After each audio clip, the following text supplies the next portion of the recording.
Pero ilan na po diyan sa mga malalaking kontraktor na yan ang may mga nakikita na talagang hindi natatapos o hindi um, tuloy-tuloy yung kanilang paggawa o natetenga ho mga kababayan. Ilan na po Sabi ko nga ulit sa inyo, sa panahon lang po ni Pangulong Bongbong Marcos mga kababayan, nangyayari itong talagang paghihigpit ng sinturon lahat. Kasi kawawa na ho ang ating bayan eh. Mga malalaking kontrakto naman, na quadruple, O yun, yung isa, may quadruple, yung mamartilyuhin ni Marcoleta.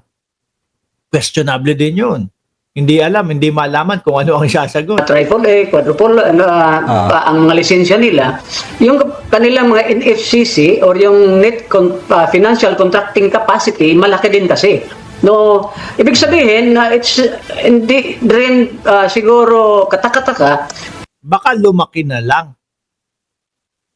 Di ba, Congressman? Baka lumaki na lang. May mga malalaking kontraktor na marami din ang kanilang nakuhang kontrata dahil nga doon sa net financial contracting capacity at saka yung experience nila ay warrants naman for that. Baka lumaki na lang kasi kagaya nung narinig natin kanina, magkano lang? Konti lang ang puhunan, tapos ang laki nung nakukuhang proyekto. That kind of projects. Oo, pero kasi kahapon na-interview ko si Governor ng Bulacan, Daniel Fernando. Doon ang pinakamaraming flood control projects eh. May sinasabi siya, isang contractor na halos para din yung yung issue sa Pharmaly, ang capitalization lang is 250,000 pero Flood control, ang kapital 250,000. nakakopo na malaking project. Yung mga ganun, paano ho nagiging nakakapasa yan sa bidding, sa awards committee kung ganyan? Ako nakikita ko mga bossing, nandiyan na yung ganyan niya. O, tulungan ka ni ganito, tulungan ka ni ganyan. O dahil tinulungan mo ko nung panahon ng eleksyon. Sige. No, a-awardan kita. Bayad utang. Mga boss. Tanaw ng utang na loob. Mga boss, yan yun eh. Yung mga ganyan no? Lang ang parang background nung ibig sabihin yung pag ipapalo natin yung inyong contention, parang it can be easily debated or disputed. Yes, ayon sa mga gano'n na mga pangyayari na yung maliliit ang mga contracting capacity mo at nakakuha ng marami, yan ang dapat nating imbestigahan. Kasi maliit nga lang ang capitalization nila at then yung net contracting capacity nila maliit pero ganun kadami yung kanilang nakuhang kontrata, yun ang dapat nating tingnan. Yan ang dapat natin imbestigahan. Kayo dyan sa House, alam ko, di ba, iimbestigahan niya sa pamamagitan ng TRICOM. So, Ayan. alam ko, isusulong nakausap ko rin si Congressman Terry Ridon kahapon. Susundan nga nila yung nangyari sa Blue Ribbon. Pero in your case, kasi kayo yung Public Works Committee Chairman, meron na ho bang timeline? Kailan kayo mag-imbestiga? Tsaka Ako, maganda ho ito mga boss si Pabo Sir. Kasi doon sa Senado, nag-uumpisa na si Marcoleta. Sabi ko nga ho, di ba? Hopefully, wag naman sana na ipagtanggol o kilingan ni Senador Marcoleta yung mga kapwa na dyan. Senador, na lalo na may nakita tayong o pinakita sa ating balita na malaki yung insertion, 142 billion. At sabi naman po ni Senator Tito Soto, hindi lang 142 billion, umaabot ng 300 billion. At puro ang tirada niyang mga yan, flood control din. ano ipatatawag nyo? Insertion ni Chis Escudero. Siguro pwede ho ipatawag na rin yung yung mga, let's say, hindi lang yung mga contractors, pati kasi yung mga district engineers na parang lumalabas dito na nagiging sacrificial lamb eh. Well, actually, papatawag namin ang ang taga-Department of Public Works and Highways, yung district engineer, yung project engineer, at yung mga chairman ng bidding committees. Lahat, pati yung quality control. Ano sasabihin nilang eco-quality control nila kung wala naman ho? Then, papatawag din natin yung mga kontraktor at titingnan natin kung ano talaga ang buong pangyayari. No? At siguro, TRICOM kasi ito, ang lead committee nito ay ang committee ni Congressman Terry Ridon. Tungkol naman, di ba, TRICOM, dyan sa congressman. Huwag niyo kalimutan yung insertion ni Chis Escudero na puro flood control din ang tirada. nung insertion ni Cheese. doon. accounts. So I'm just taking the cue from them kung kailan ulit kami TRICO meeting. Wala pa hong schedule, Kong? Sa ngayon, wala pa akong natanggap na schedule dan. But I think in due time, siguro mag-start ulit.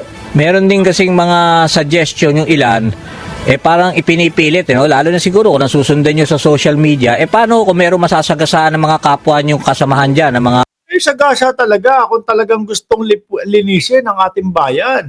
Yan nga yung sinasabi natin diyan sa Senado. Baka mamaya naman, yung pag-iimbestiga nyo dyan sa Senate Blue Ribbon Committee, baka lang para sagipin.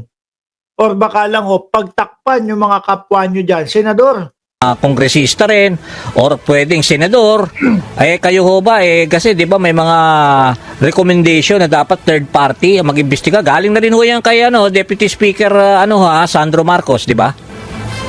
Well, alam mo, Dan, ako mas gusto ko talaga na third party, Tama ka dahil paano nga kung may mga involved na members ng Baka, wag mo nang ganito, ganyan. Siguro kaya naumpisahan na din yung sa Senado, Kaya naumpisahan na din yung sa Senado. both Kasama nyo, oo. houses, parang hindi Marcoleta, nako, ito kapag ka narinig ng mga kapwa natin Pilipino to, siyempre, pagka ganun ang plano nyo dyan o pagka ganun ang inyong iniisip dyan sa Senado, mayayari kayo, ha? fair ang gagawin. So kung may third party, I think yun ang maganda ang gagawin natin para mas Walang magiging bias, di ba? mas fair ang kanilang findings.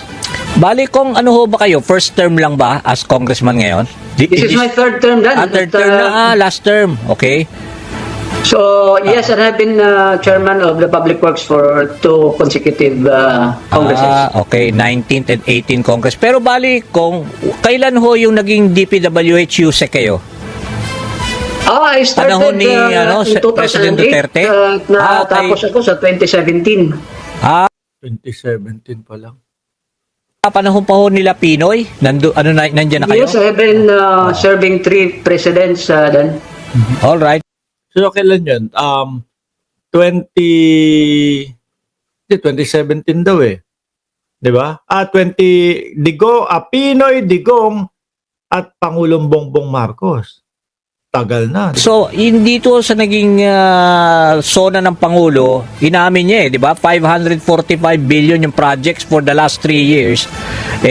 Ngayon lang ho ba nakita niyo yung ganito kagrabe? Kasi di ba kung hindi pa natin naramdaman yung sunod-sunod na habagat at saka yung bagyo, talaga ang dami ho naging kawawa. Pati ho yung mga lugar na hindi naman dapat binabaha, binaha.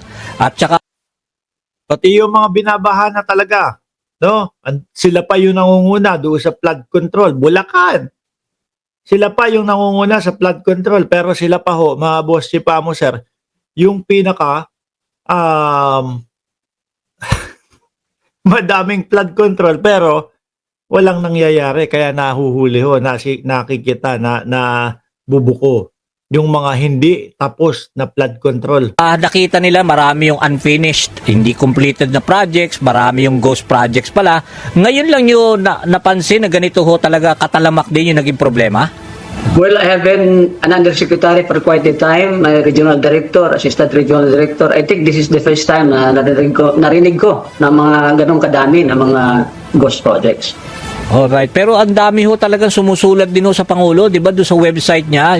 Ganda yun. Yung yung pagsulat sa Pangulo, isumbong mo. Sumbong kay Bongbong. Oh. Di ba? Hindi kasi rektahan na po yung tao, mga kababayan. Maisusumbong nila kung ano yung nakikita nila, kung ano yung pumipinsala sa kanila para doon sa paglala ng baha doon sa lugar nila, mga boss. At balita ko talagang ang mismong Pangulo ang bumabasa nung mga nakasaad doon. Sa Pangulo, ito lang, 1 linggo pa lang mahigit 1,000 na I would assume ngayon, baka mahigit 2,000 na yung sumusulat. Lang, baka milyon na. In your investigation, tingin niyo ho ba Dito ho talaga meron ho mapapanagot. Meron ho ibig sabihin heads will roll and meron dapat ho ibig sabihin masampulan ho. Ha? Hindi lang ho mga kontratista pati siguro kung merong kongresista At senador, sama ang senador diyan. Definitely, Dan, mas magandang gagawin yan. No? But at least we can once and for all stop all this. No? Siguro, Dan, talagang yun ang dapat gawin. Tagal na. Pero kailan lang ho naumpisahan? Dito lang po. Sa panahon ni Pangulong Bongbong Marcos. Talagang imbestigahan at if heads will roll, then so be it, di ba? Wala naman talagang dapat, hindi na natin itigil, ituloy na natin siguro ito. For now, Congressman, di ba, may mga Baka naman dyan sa Senado, sabihin nyo yung gagawin TRICOM para dito sa pag-iimbestiga, walang kakwenta-kwenta, ha? Baka banatan nyo na naman mga senador, etong TRICOM. Oh. Diba? Kasi ganun yung ginawa nila Yung mga Quadcom, binabanatan ng mga senador Kasi hindi panig sa kanila. Kumbaga, sila yung nabubukulan o yung mga kapwa nila mga senador yung nabubukulan let's say may mga threat din galing kay Finance Committee Chairman ng Senado si Senator Gatchalian. Pag talagang ganito ang mga naririnig ng mga let's say yung mga feedback nga kahapon sa Senate Blue Ribbon, sabi niya mapipilitan sila na zero budget sa DPWH, ibig sabihin walang suporta, instead i-realign na lang sa mga classrooms. Ay, tingin ko hindi naman po pwede yan. Siguro, hindi pwedeng ma-zero, pero ang tingin ko, babawasan talaga, mga kababayan. Kasi meron talagang mga proyekto naman dyan na legit kahit papaano, mga bossing Diba? Next, tuloy. Kayo ho ba, ano ho ba ang pangamba nyo kung sakaling itong maging kalakaran at wala na hong kulang dagdag na budget sa DPWH? Ako siguro, Dan, against din ako niyan. Well, ganito dyan. I will just ask question. Ano bang masama sa flood control? Ang flood control... Ang masama, yung mga pumuproyekto o yung nangunguna sa proyekto tapos hindi ginagawa o hindi nila tinatapos, mga kababayan, at hindi inaayos. No? Meron ibang mga mentalidad ang ginagawa nila. Sige, flood control tayo. Basta maumpisa na yan. Huwag na natin pag-aralan kung tama ba o kung okay ba yung design no contractor company o yung construction company na yun. Basta, madali mo na lang. Okay na yan. Basta, 30% kami dyan, commission namin dyan. Nakakatulong talaga. Ang masama lang sa flood control kung ito hindi magawa ng tama, di ba? Ano kaya kung walang flood control ang buong Pilipinas? Anong nangyari kaya? Hindi lubog tayo. Di ba? Mas grabe pa siguro ang baha, di ba? Yung pag-iimplementa at pag-focus kung talaga bang ginagawa o hindi, yun ang mali dyan. Yun yung mga dapat managot ho. My question is, anong masama doon sa flood control? Ang masama lang doon kung masama or hindi maganda ang pagkagawa, di ba? Or hindi ginawa. Rata, yung monitoring. Oo. Yes, walang proper monitoring, walang proper supervision ng mga project engineers ng Department of Public Works and Highways. Yun. Walang masama sa flood control. Nakatulong nga ito talaga.